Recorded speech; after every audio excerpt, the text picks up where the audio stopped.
Good morning, friends. The Goodreads Choice Awards finals opened up last night or yesterday, and I had completely forgotten about it. And so by the time I saw it last night, I somehow managed to hold off on looking at them until this morning so that we could do it together in whatever form that may take. So let's dive into what made the finals after the first round of voting and kind of assess where I think I may put my vote. No promises on making any decisions. Also, a reminder for any HarperCollins titles that appear on this list that the HarperCollins workers are still on strike. It has been 2 weeks of them picketing. I know they took off a couple of days for Thanksgiving. HarperCollins has still not even entertained conversations. And the longer this goes on, the angrier and sadder I get. You can call me naive.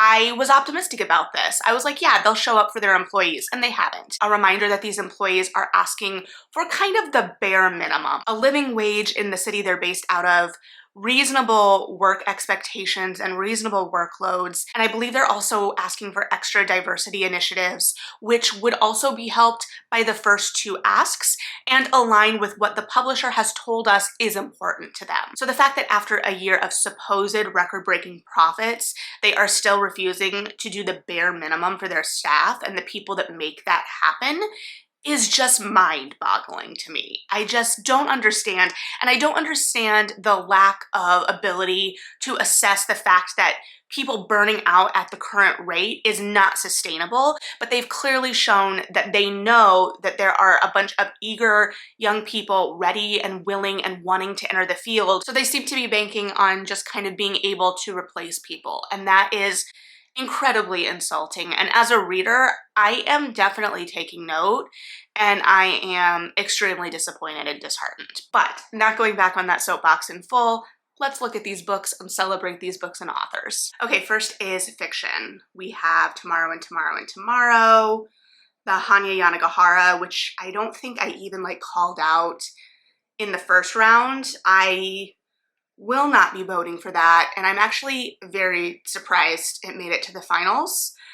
Okay, so honestly, a lot of the books that I have read, well, I don't remember how many in the fiction category I had read. It actually wasn't as extensive, so I guess a lot of the books that I've had my eye specifically on have kind of filtered out. I do see Remarkably Bright Creatures, which I have heard good things about, but my vote is definitely gonna go to Tomorrow and Tomorrow and Tomorrow by Gabrielle Zevin, and I can just lock that in right now. So let's keep it moving to mystery and thriller. Well, boo.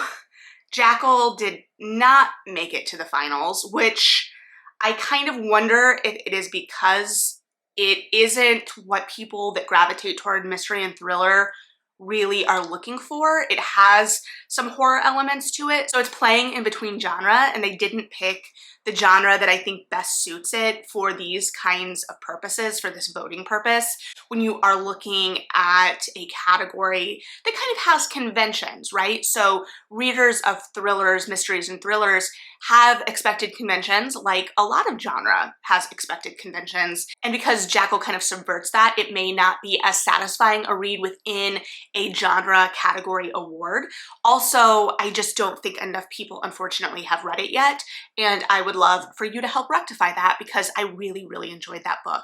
So it is still a winner to me, but that means that I don't know any of these or haven't read any of these. So I guess we will see. I'm intrigued by the Deanna Rayburn because I have read her historical mysteries. I am intrigued by the Simone St. James because I've read one of her books and really enjoyed it.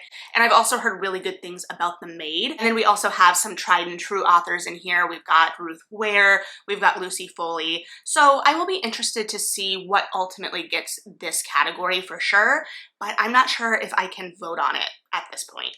And moving on to historical fiction, which I had admittedly read very little of, if anything, to my recollection. Okay, so we have Young Mungo, Lessons in Chemistry all made it, The Marriage Portrait, and Take My Hand, which I know my mom has read. I'm gonna steal a copy of her book because I believe that was a book of the month selection this year. I've also heard really good things about Black Cake. So there's some good picks here. I kind of am wondering if the Taylor Jenkins Reid is going to get it, even with all of the kind of conversation that has happened around that book since its release, because she is so popular. I struggle with that being considered historical fiction, even though I know that, you know, by the definition, that's what that is. So I don't know, we'll see. I still have aspirations to getting to a lot of these titles, but let's move it to fantasy. Okay, so we've got the Sarah J. Maas, Daughter of the Moon Goddess, A Very Secret Society of Irregular Witches, Babel, Atlas 6, which I know has blown up or blew up because of TikTok, Legends and Lattes. So this is a less surprising final kind of accumulation to me. The others were more surprising in that I guess I didn't really have a broad enough frame of reference to know what to expect. And I could imagine, because so many of these are crossover and kind of mass appeal fantasies, that I could imagine that for really devout fantasy readers, these picks may be a little disappointing for them, because there were a lot of really engaging, especially high fantasies that came out this year. I know we have the Brandon Sanderson on here, which is also incredibly popular. So I don't know, again, I think these categories are kind of an illustration about how these awards are kind of mass appeal, and we have to kind of take it at what it intends and sets out to be, because it tells us on the face. It does bring into question some of the curation of the lists. I know after the kind of first round opened, a lot of people were like, that book has only been out for like a month. How did it make it on the list? Or just came out, how did it make it on the list? And I haven't read a whole lot about how they do their curation, and apologies if they had made that a little bit more transparent this year and I missed it. I didn't notice any text on that first kind of landing page related to the Choice Awards that kind of illuminated the selection process for us. I speculate a lot of it is based on buzz, but buzz from where? Because a lot of these books haven't been read and rated to the same extent as things released earlier in the year. So there is, to a certain extent, an element of curation to this, which I think is also why I personally dislike that they removed the write-in option, because if enough write-ins get in, there is an element of intention and choice to that, or it at least helps kind of broaden the field or show different titles, especially for categories where you have readers that really kind of specialize in that genre. It would make sense to kind of allow them a voice in what they consider the best of the best for the year. So I don't know. I'm definitely going to vote for Daughter of the Moon Goddess, which I know off the top of my head, I'm pretty sure is a HarperCollins title. But as much as I love it and adore it, I don't know how it's going to fare against something like Sarah J. Maas and Brandon Sanderson and Stephen King. So we will see. And let's move it on to romance, the category that has absolutely no historical romance this year, and will not, because there is no write-in option. All right, we've got the Colleen Hoover, Delilah Green Doesn't Care, Book Lovers, Love on the Brain. So Dating Dr. Dill did not proceed, which stinks because that was my pick. So I guess I will be voting for Book Lovers, but there are 2 Colleen Hoover titles on this list. I know she has been incredibly popular, especially this last year, but if you're going to have an element of curation, it kind of stinks that the full breadth of the romance reading community, which again, I know you're never going to fully represent, and there's so many different subgenres, but you have 2 Colleen Hoovers, and the Katie Robert didn't make it through either, which stinks. I am glad to see the Delilah Green Doesn't Care on here. I've heard good things about that book.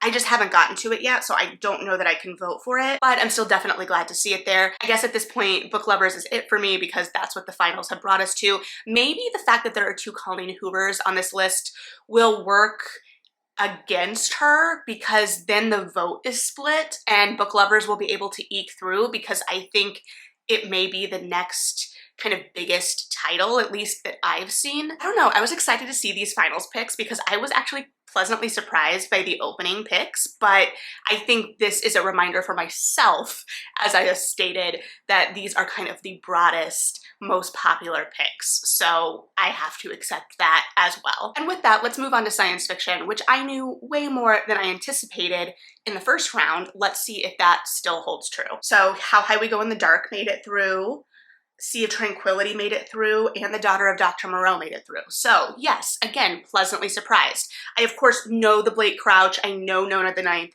but have not read them. So these are a lot of titles that I am surprisingly familiar with. And we have the James S. A. Corey, which I don't know, but I know that I mentally associate that author with science fiction. We'll see if How High We Go in the Dark made it through to the finals for debut novel, which is where I voted for it, because I still think the Sylvia Moreno Garcia is going to get my vote within the sci-fi category. But if How High We Go in the Dark doesn't make it through in debut, I may have to think about that a little more actively. I don't know. Any of the three that I know in this category would be excellent final picks.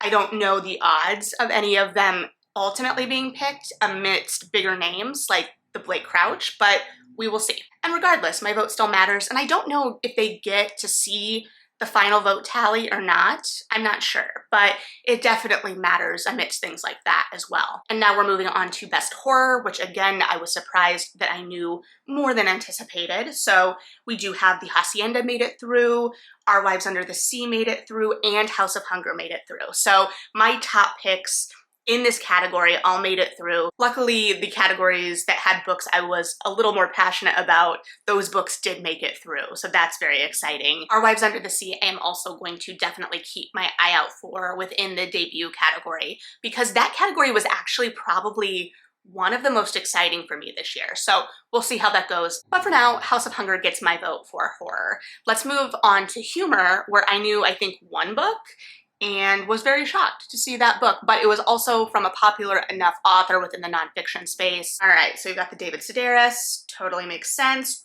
There's the Chuck Klosterman with the 90s, which is going to be my vote, I think. So don't really have much more to say here, and let's move it along to nonfiction. I anticipate, unfortunately, that I'm not going to have as much to say about these nonfiction categories as I really should. All right, best nonfiction. I don't think I knew any of the picks in the first round, which means that I will not know any picks in this round unless something very odd has happened. So yeah, again, I don't know any of these picks, and I'm not familiar enough with these to really know if there are any surprises in this final selection, unfortunately. So yeah, I am intrigued by the Susan Cain, because while I have not read Quiet yet, I know and have seen that book around for a long time.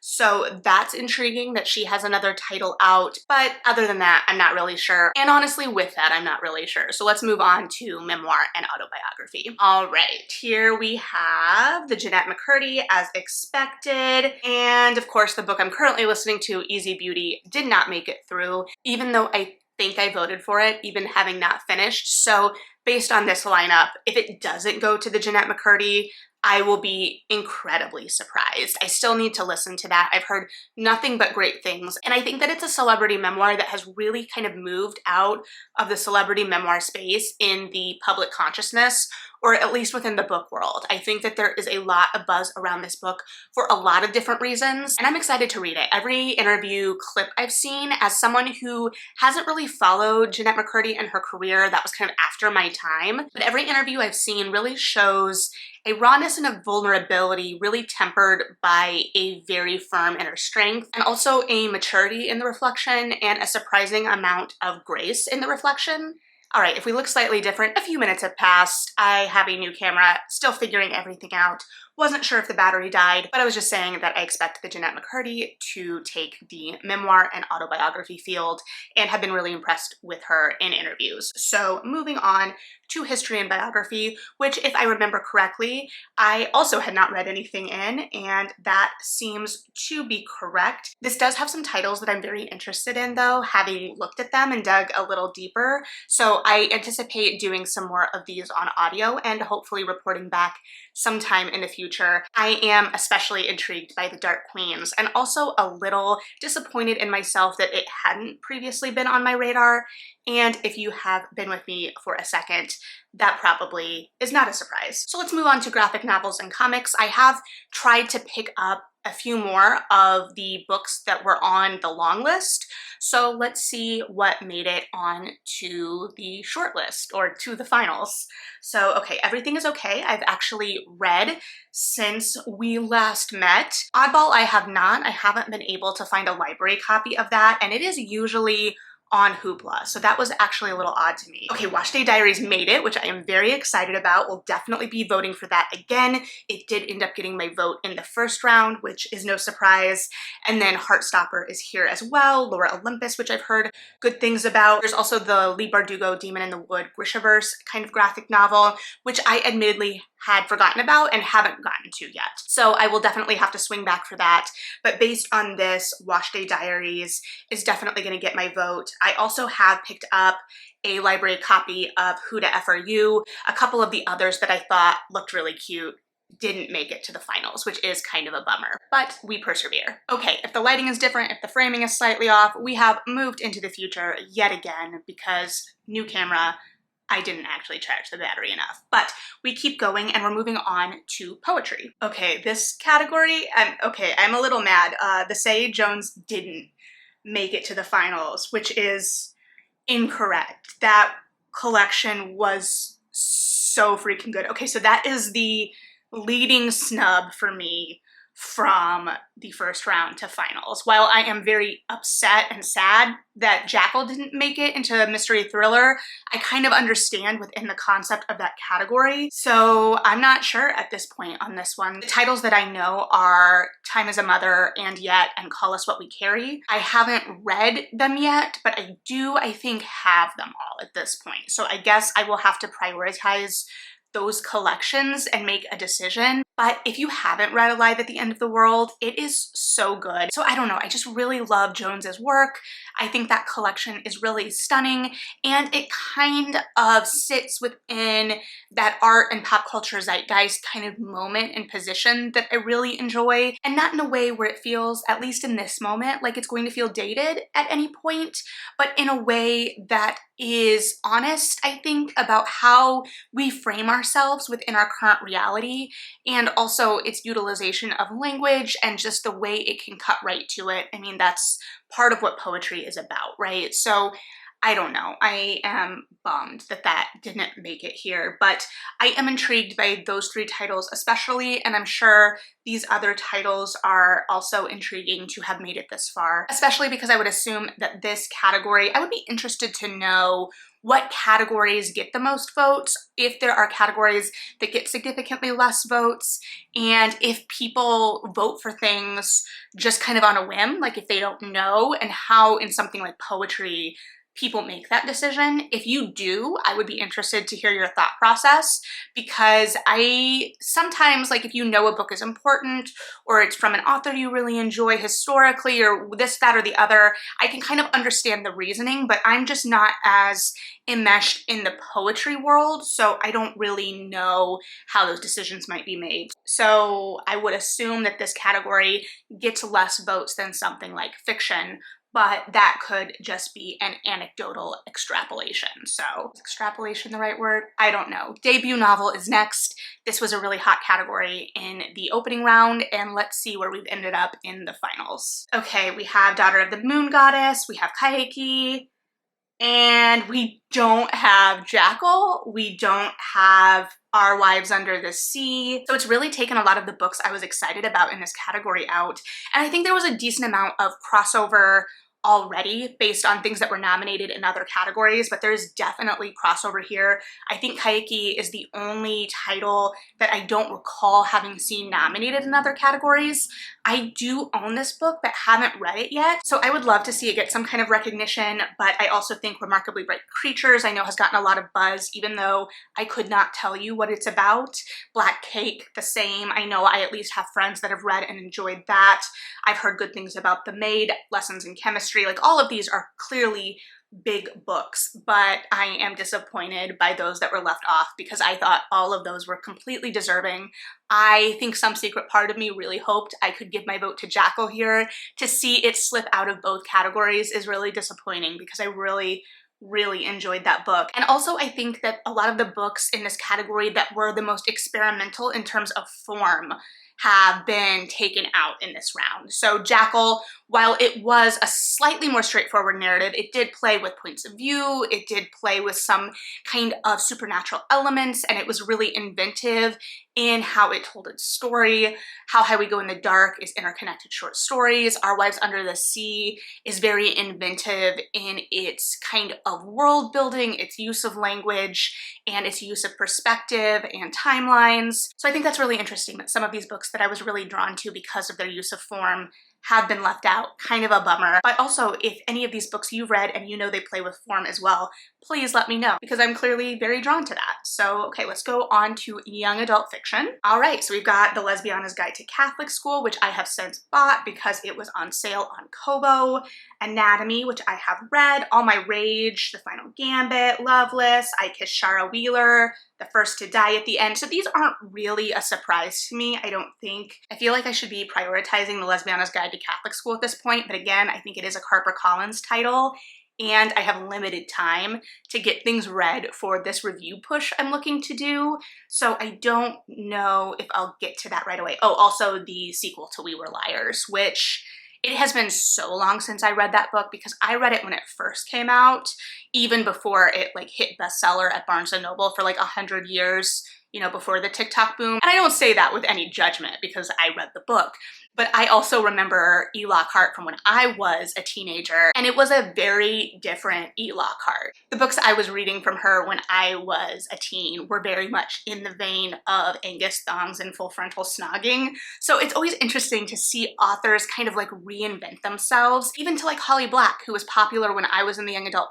market and is popular now. And that one's interesting too, because the Fae really had a moment when I was a teen with things like Wicked Lovely, things like Holly Black, and we are clearly now kind of having a resurgence of it that seems to be rooted in Sarah J. Maas, who I think is very much influenced by those books that came out when I was a teen. But Holly Black is also popular in this resurgence, and I would argue can be credited to why the resurgence happened in the first place, or traced back to her work in the 2000s and whatnot. So I don't know. I'm not as knowledgeable on this category as I have historically been, so we will see. I will definitely be very interested to see what gets it, because I think there are a lot of popular titles, popular sequels, popular authors battling it out in this final. So I will be very interested to see where everything lands there, because I could really see it going to a lot of those titles. And with that, let's move on to young adult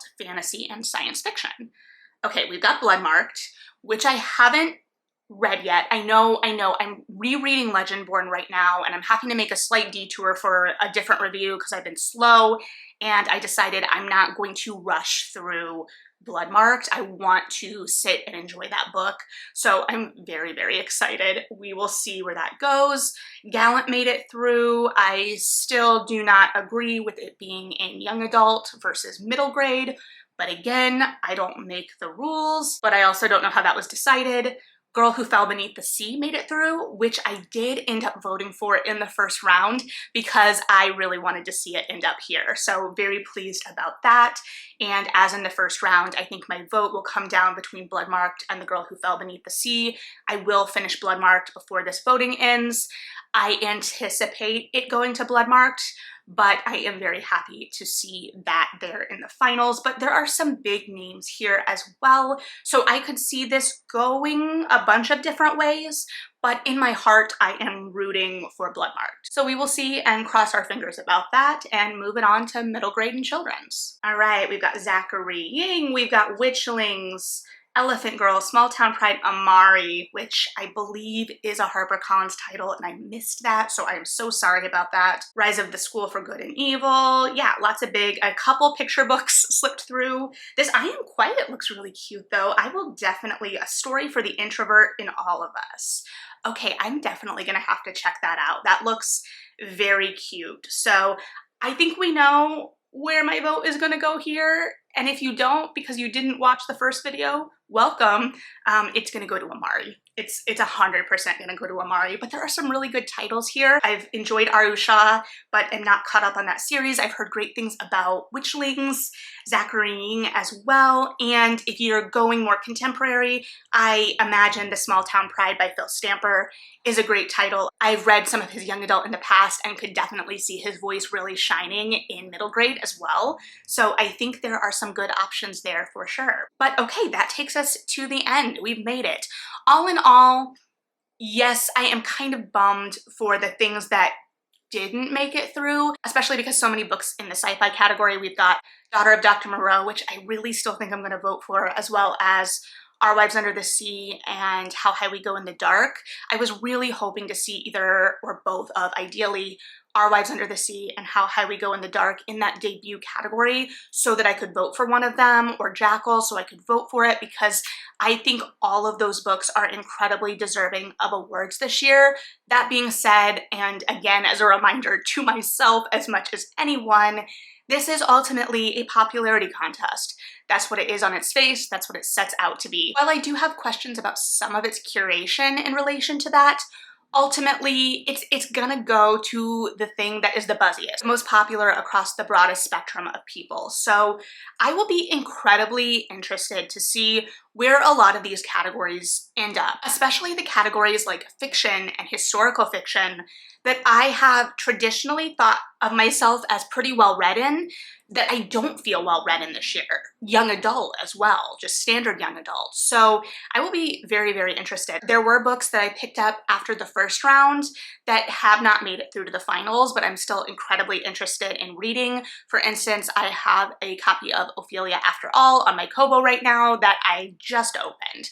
So there is definite, I think, worth in being on that long list. I think it opens up a wider variety of titles to more casual readers. It's easy for me to sit here and say, oh, this book didn't make it in, but I have to remind myself of kind of like the broader kind of user base of Goodreads, and that broader user base is both reflective, I think, or mirrors in some way what is popular on the bookish side of the internet, but it also is a much broader base than the bookish side of the internet. It's also the people that I have on my Facebook that ask for recommendations a couple times a year because they're teachers and they don't have time to read and are still getting recommendations for things like The Nightingale. So it's a much broader thing, and the conversations on this side can sometimes be a lot different than, you know, like I've said before, who you're running into at your local library. But I think the way that is kind of a broad spectrum of readers and people at different places in their reading life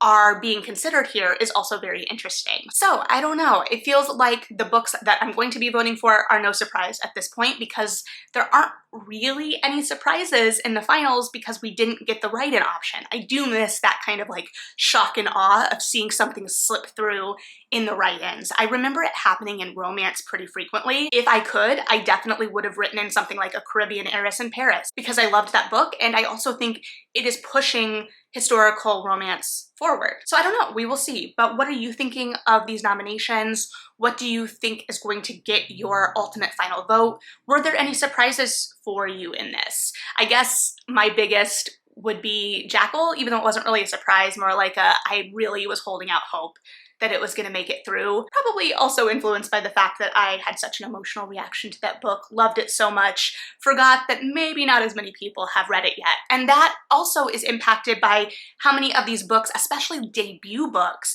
have come out within the last month or so. It takes people time to get to books sometimes. I have books that came out earlier this year still sitting in a pile like Kaihiki. So there are definitely a variety of factors at play. So I guess I would also be interested if these awards have put more books on your radar, if it has added to your TBR, if it has introduced you to new titles that you're excited about, and how you feel about all of that. So let me know what you're thinking about these finals, but thanks for hanging out and listening to my thoughts. Read something good, like and subscribe if you feel like it, and yeah, bye.